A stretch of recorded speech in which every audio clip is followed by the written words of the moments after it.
Hey, Amanda. Good afternoon, everyone. New Britain Police Chief Christopher Shute, about an hour ago, in an updated press conference from this morning when he last spoke, said one of the keys to the arrest of this 17-year-old was tips that came in throughout the morning after they released photos of the two individuals that were part of this incident.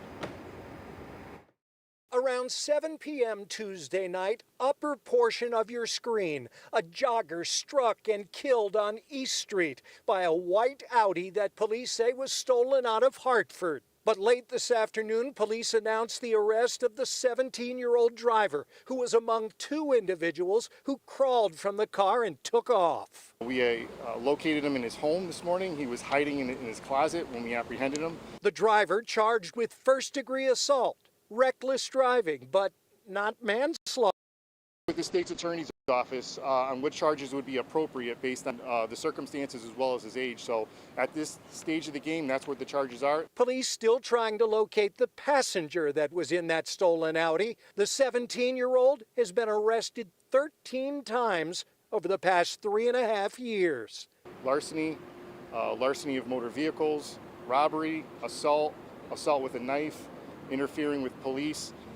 This is just an example of how the juvenile justice system is not working for us. The victim has not yet been identified. The police officers jumping the fence and some other ones around the yard, and a gentleman on the floor over here. It was his two vehicles and dumpster that the stolen Audi SUV crashed into. I'm always working on cars here in my driveway, and if I would have been out here, it would have been the end of me.